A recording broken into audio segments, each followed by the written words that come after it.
시청자 여러분 안녕하십니까? 일자리 핫라인 시작하겠습니다.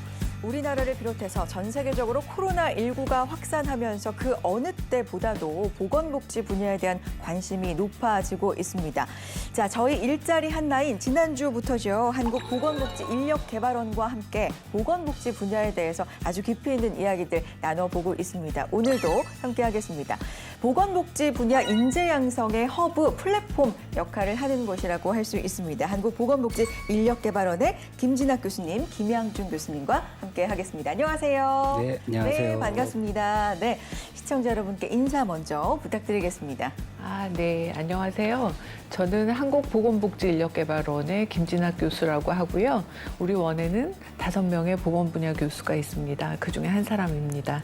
제가 맡고 있는 영역은 공공의 영역에서 의료인들에 해당하는 사람들, 이미 의료인이었던 사람들이 이제 서비스하고 있는 이런 분들에 대한 교육, 네. 그런 거를 하고, 예를 들면 치매 국가 책임제 관련해서 치매 인력이 갑자기 많이 필요했잖아요.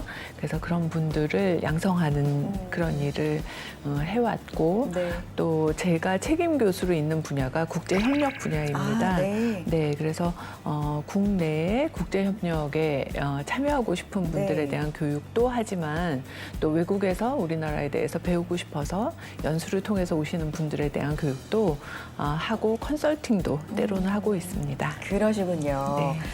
인사와 소개를 부탁드렸는데 어떤 일을 길죠? 교수님께서 하고 계시는지 대략적으로 자세하게 또 알 수가 있었습니다. 감사합니다. 네, 김양준 교수님 안녕하세요. 네, 네, 어떤 일을 안녕하세요. 하고 계신지 인사와 소개 부탁드립니다. 네, 저는 우리 인력개발원에서 코로나19 등 감염병을 막기 위해서 종사하는 감염병 대응 인력에 대해서 교육을 하고 있고요. 또 한 분야인 지역사회에서 보건소 등에서 만성질환 관리 사업을 하시는 이러한 보건의료 인력에 대해서 교육하는 일을 맡고 있습니다. 그러시군요. 네. 두 분께서 진짜 귀한 시간을 내주셨습니다. 지난 시간에 한국보건복지인력개발원에 대해서 어떤 일을 하는지 쭉 살펴봤을 때, 교육의 역할이 진짜 중요하다. 굉장히 중요한 역할을 담당하고 있다. 저희가 알 수가 있었는데, 그 교육을 맡아주고 계신 지금 두 교수님께서 귀한 시간을 내주셨습니다.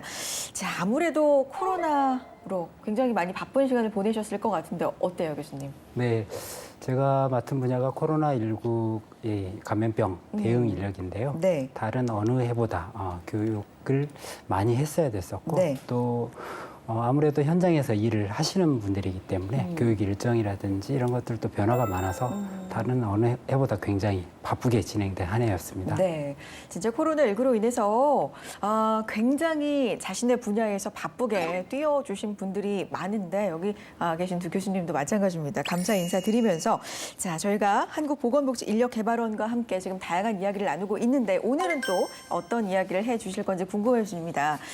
인재 양성의 허브다, 플랫폼이다 말씀을 드렸거든요. 오늘 그와 관련돼서 좀 어떤 이야기 해주고 싶으세요? 아무래도 이 보건 쪽 영역이 갈수록 관심이 커져가고 그렇죠. 있는데요. 아무래도 이제 건강에 대한 관심도 커져가고 생명, 그리고 코로나19 등 감염병 이런 이슈들도 우리 사회 전반에 대한 관심이기 때문에 이 부분에 대한 사회적인 영향력뿐만 아니라 관심도 매우 커져가고 있습니다. 다른 나라들도 마찬가지고요. 그렇죠. 그리고 이제 우리 인력개발원에서는 직접 병원에서 치료를 담당하는 의사나 간호사 이런 분들에 대한 교육도 일부 들어가긴 하지만 평상시에 이제 건강 증진을 담당하는 인력들 그리고 코로나19가 유행하기 전에는 많은 관심이 없었겠지만 역학조사관 이런 감염병의 원인이라든지 감염 경로 그리고 무슨 얼마나 많은 사람들에게 퍼졌느냐 이런 이런 분야를 이렇게 조사하시고 접촉자 격리라든지 이런 것들을 결정하시는 역학조사관 이러한 감염병 대응 인력들을 이제 교육을 쭉 하고 있는데요. 전 세계가 코로나19에 관심이 있듯이 네. 이러한 건강과 관련된 분야 또는 생명 안전과 관련된 분야에 대한 관심은 매우 커져가고 있다고 할 수 있습니다. 맞아요. 정말 보건복지 분야 하면 질병에 걸리면 그 질병을 치료 해주시는 뭐 의사라든지 간호사라든지 이런 직업만을 생각을 했었는데 코로나19로 인해서 보건복지 분야에 이렇게 좀 다양한 직업들이 있구나. 많은 일반 분들도 저를 비롯해서 좀 알 수 있는 계기가 되었던 것 같고요. 특히나 이렇게 감염병이 창궐할 때는 그런 인력들이 얼마나 양성되는 게 중요한지를 다시 한번 좀 느끼게 되는 것 같습니다. 실제로 보건복지 분야 인재 양성을 위해서 예전보다 그 인재 양성에 필요한 교육이라든지 이런 것들을 좀 많이 시행을 하고 있는지 궁금해지는데요. 교수님 어떻습니까, 상황이? 네, 실제로 예전에 비해서 아까 말씀드렸던 역학조사관 이 분야에도 매우 많이 확충이 됐는데요. 네. 아무래도 이제 코로나19가 유행하기 전에는 시군구당 또는 시도당 이렇게 일정 정도의 역학조사관을 두게 돼 있었는데 네. 이 인력들이 충분히 준비되지 않아서 네. 사실은 우리 원에서 교육받는 수에도 좀 한정이 돼 있었는데요.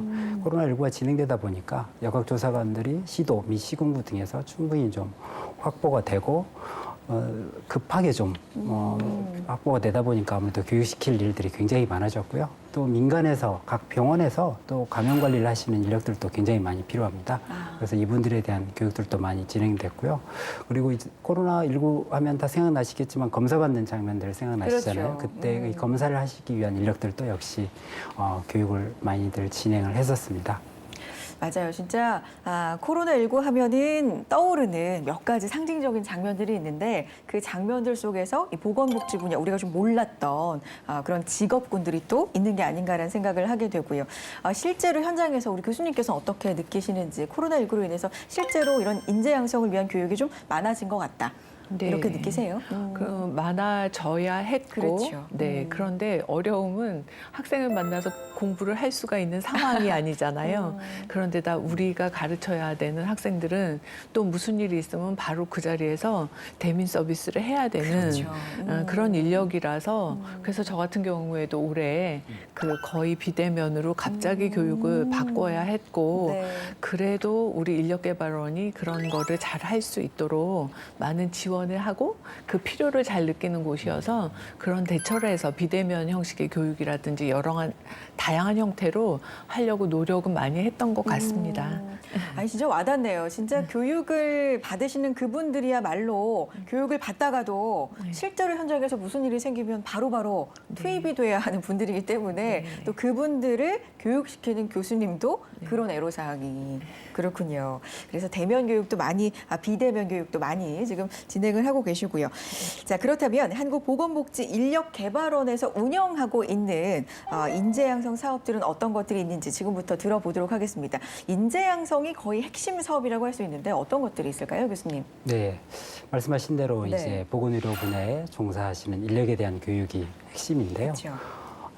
병원에서 치료를 직접적으로 담당하시는 의사나 간호사 이런 치료 영역을 제외하면 나머지 보건의료 분야에 관련된 인력은 대부분 우리 인력개발원에서 교육을 하고 있다고 보시면 됩니다. 네. 크게 이제 흔히들 이제 금연이라든지 절주 이런 건강 증진에 관련된 이 사업들이 있고요.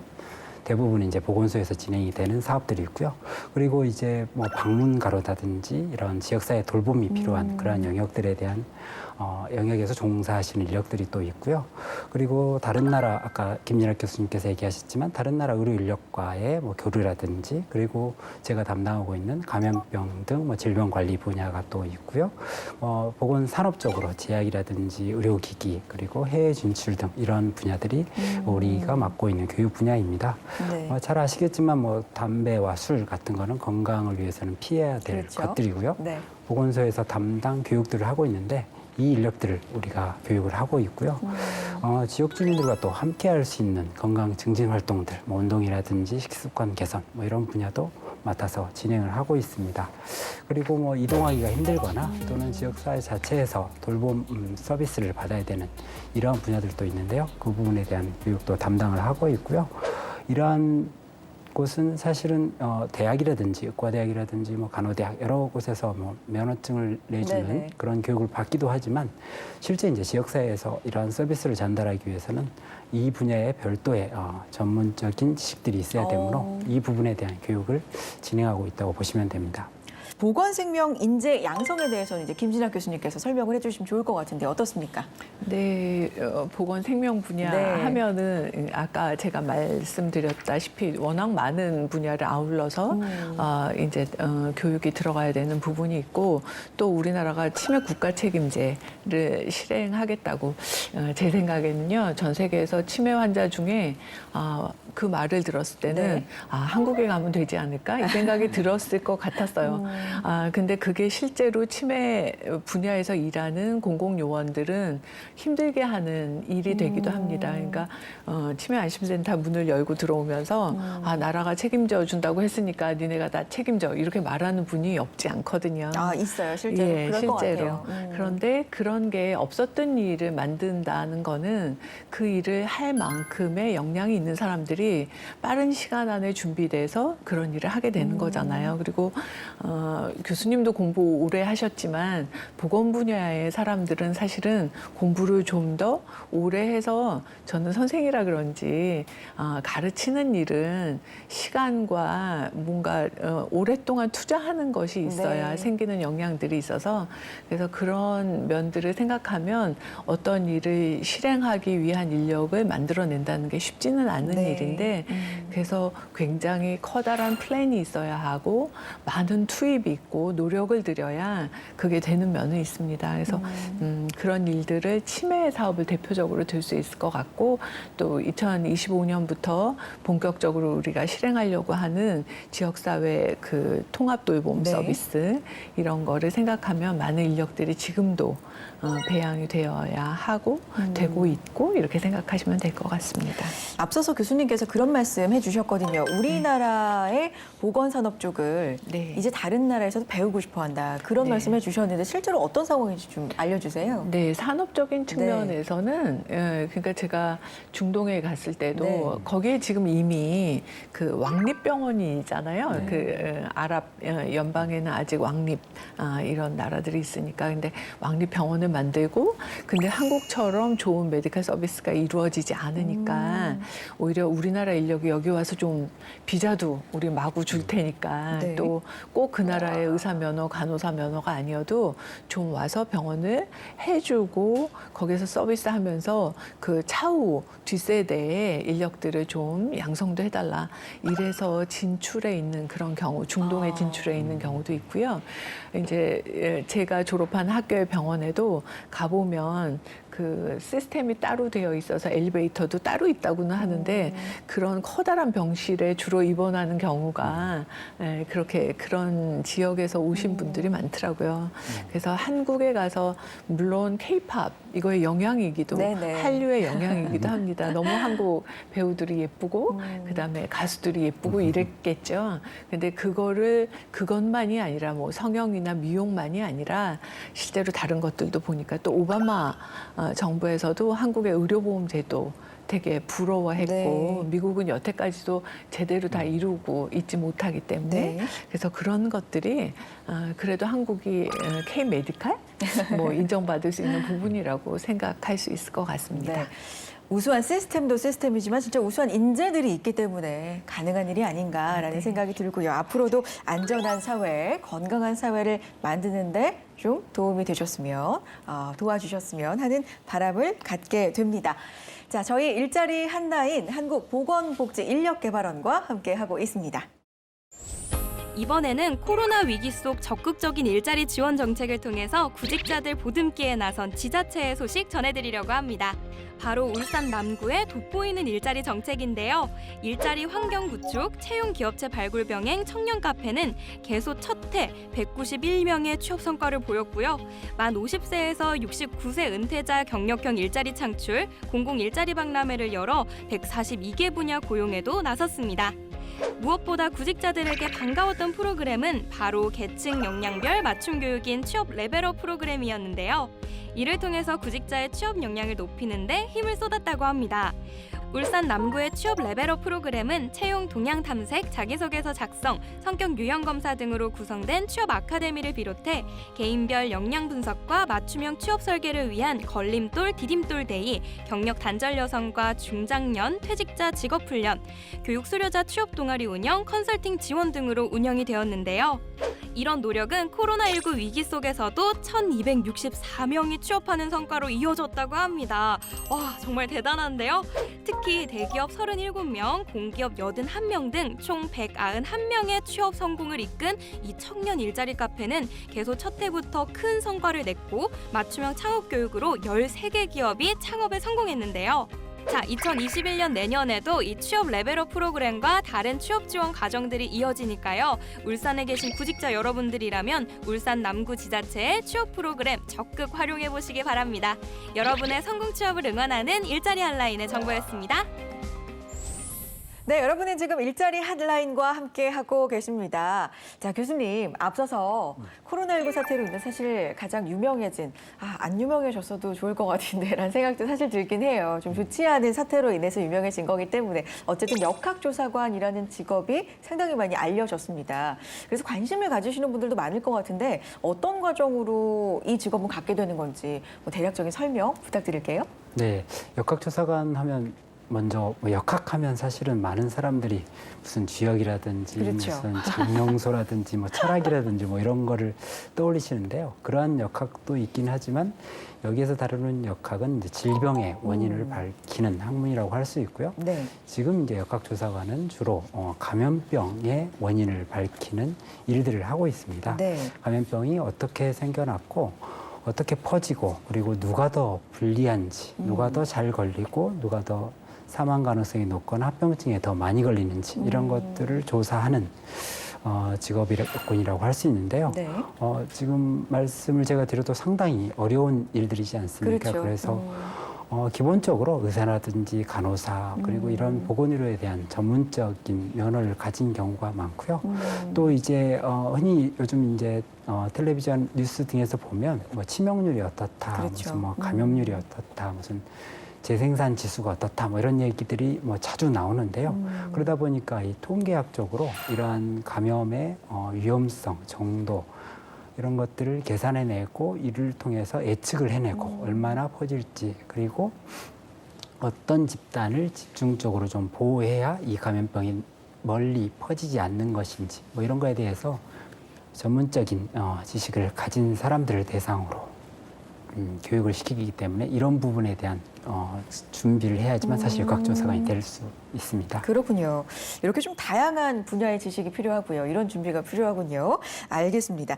자, 그렇다면 보건, 생명 분야에는 또 어떤 직업이 있는지 또 뭘 준비하면 좋은지 이 부분은 교수님께서 설명을 좀 해주시겠어요? 네, 네. 직업군은 사실은 선생님들이 이제 지금 다 누구나 생각이 날 만한 거, 일반인들이 알 만한 것들, 의사나 간호사나 그렇죠. 뭐 약사나 영양사나 뭐 물리치료사나 여러 가지 있죠. 그러니까 그런 분들이 이미 보건 영역에서도 더 많이 유용하게 이제 일할 수 있는 거는 맞습니다. 근데 보건이라고 했을 때 그래도 나라가 어떤 식으로 국민의 건강을 풀어가고 싶어 하는지에 대한 그 방향성을 알고 그 자리에서 일하는 것이 맞다고 생각해서 그런 이해가 좀 필요할 것 네. 같고요.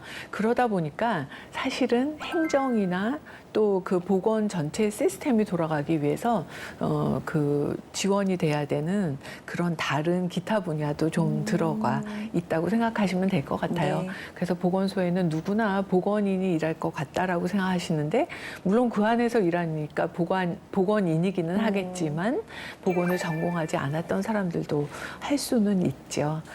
그런데 가장 중요한 거는 우리의 대상자가 되는 우리의 고객들이 뭘 원하고 그들이 어떤 경로로 해서 그 어려움을 겪고 있고 그 일이 어떤 것인지를 잘 이해하고 그들의 눈높이에 맞출 줄 아는 그런 것이 제일 많이 필요한 것 같아요. 그것이 잘 준비되어 있는 사람은 훨씬 더 뭐랄까 그분들한테 만족이 될 수도 있고 궁극적으로 그들한테 진짜 도움이 되는 서비스를 할 수 있다는 그런 생각이 들더라고요. 그렇군요. 네. 보건 분야 인재들이 정말 많이 필요하고요. 많기만 하면 안 되고 또 진짜 사실 양질의 인재가 필요하다. 그런 세상이 왔고 앞으로도 올 것이다. 이런 생각이 들고 있는데 정부는 혹시 이 분야 지원을 어떻게 하고 있는지 정책은 어떤 게 있는지 궁금해요, 교수님. 네. 기본적으로 이제 이 보건을 크게 이제 두 축으로 보면 말씀하셨지만 한쪽은 사회 안전망으로서의 네. 구실이 있고요. 또 다른 한쪽은 보건 산업으로서의 구실이 있습니다.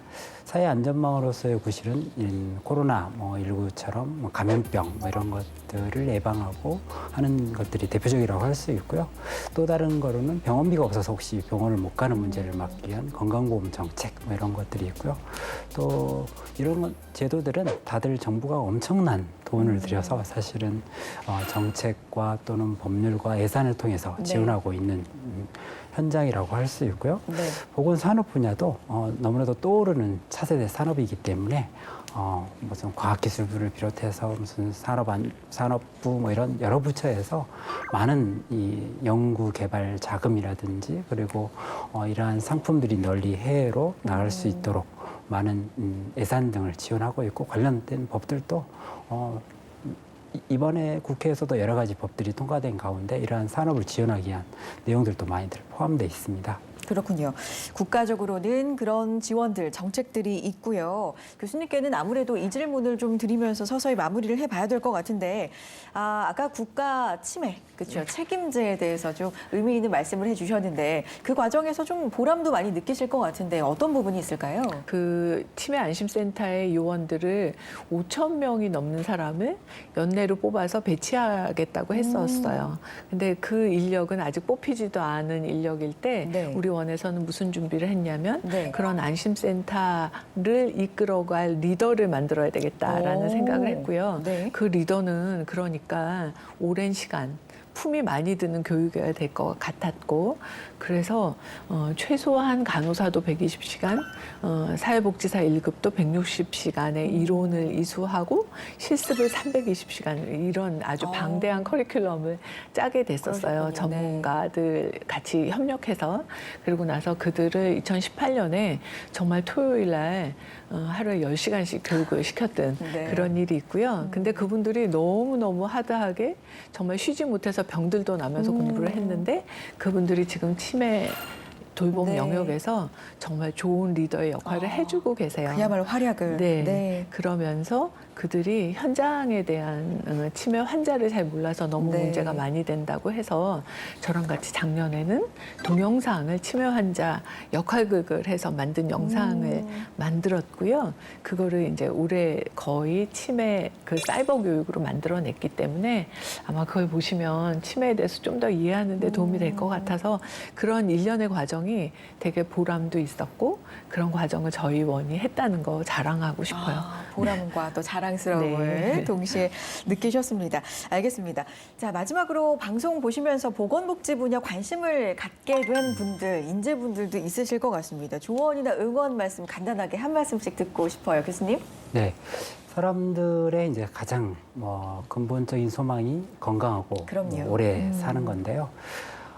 병원에서 환자를 치료하고 또 건강을 향상시키고 또 질병을 예방하고 이러한 보건의료 분야는 앞으로도 가장 많은 인력들이 투입해야 될 유망이 있는 분야라고 할 수 있습니다. 네. 그리고 우리 사회에서 인간다운 삶을 살기 위해서 꼭 필요한 분야이기도 하고요. 아무리 AI가 발전, 즉 인공지능이 발전한다 하더라도 사람이 사람에게 주는 서비스이므로 이 분야는 더욱더 커질 것으로 전망을 하고 있습니다. 무엇보다도 사람이 사람답게 살 수 있도록 하는 서비스이기 때문에 보다 많은 인재들이 이 분야에서 활동하고 진출했으면 하는 바람입니다. 네, 미래가 밝다, 전망이 밝다. 이 말씀도 좀 덧붙여 주셨고요. 교수님. 네, 저도 간호사인데요. 네. 그리고 그런데 병원에는 별로 못 있고 너무 빨리 선생이 돼서 30년 넘게 지금 선생님을 네. 하고 있는 사람이죠. 그런데 제 이렇게 일생이라고 네. 생각해도 그 경험을 보면 제가 높은 지식을 가지고 많은 사람한테서 우쭐하는 경험이 저한테 값어치 있었던 건 아니었던 것 같고요.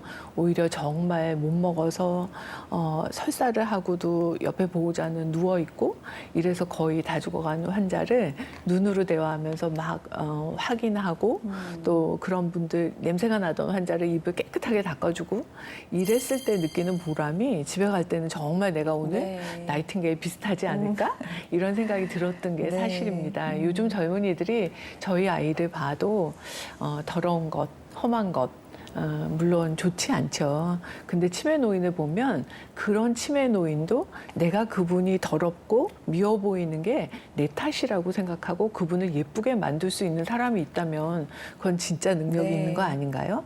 그래서 그런 보람을 느낄 수 있는 곳이 진짜 보건 영역이라는 생각을 많이 합니다. 그러니까 그냥 보기에 멀리해서 피상적으로 예쁘고 편안한 일을 택하면 절대로 느낄 수 없는 보람이 네. 여기에 있다는 얘기를 들으면 네. 생각하지 않으실까요? 마음에 와 닿으셨을 것 같습니다. 두 분 네. 다 사명감과 보람을 강조를 해주셨네요. 김양준 교수님, 김진학 교수님과는 여기서 인사 나누겠습니다. 말씀 고맙습니다. 네, 안녕히 계세요. 감사합니다. 일자리 한나의 오늘 저희가 준비한 내용은 여기까지고요. 다음 시간에도 알찬 내용 가지고 인사드리겠습니다. 함께해 주신 여러분 고맙습니다.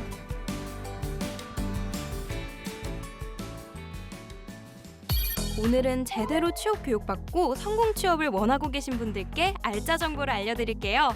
최대 5년 동안 500만 원까지 훈련비를 지급하는 국민 내일 배움 카드 아시나요? 자, 지금 당장 신청해 보세요. 국민 내일 배움 카드는 국민 누구나 비용 부담 없이 직업 능력 개발 훈련을 받을 수 있도록 훈련비의 최대 500만 원까지 정부가 지원해 드립니다. 국민 내일 배움 카드는 실업자와 재직자는 물론 자영업자, 특수형태 근로종사자 모든 직종에 관계없이 신청할 수 있습니다. 작년까지는 실업자, 재직자용 내일 배움 카드로 분리 운영되다 보니 회사를 다니다 그만두면 카드를 바꿔야 했지만 올해부터는 재직, 휴직, 실업 등의 경제활동과는 상관없이 하나의 카드로 계속 이용할 수 있게 됐습니다. 지원 기간 또한 기존 실업자 1년, 재직자 3년에서 모두 5년으로 상향 조정되었다는 것도 기억해 주세요. 신청 자격은 국민 누구나 신청 가능하고요. 지원 내용도 궁금하시죠? 5년간 훈련비 최대 500만 원, 훈련 장려금은 월 최대 11만 6천 원까지 지원됩니다. 자, 어디서 신청하는지 궁금하시죠? 가까운 고용센터를 방문하거나 HRD넷에서 국민 내일 배움 카드를 신청해 보세요. 약 100여 개 이상의 강의를 오프라인 또는 온라인으로 받아볼 수 있답니다. 알찬 취업 교육 받으시고 성공 취업하세요.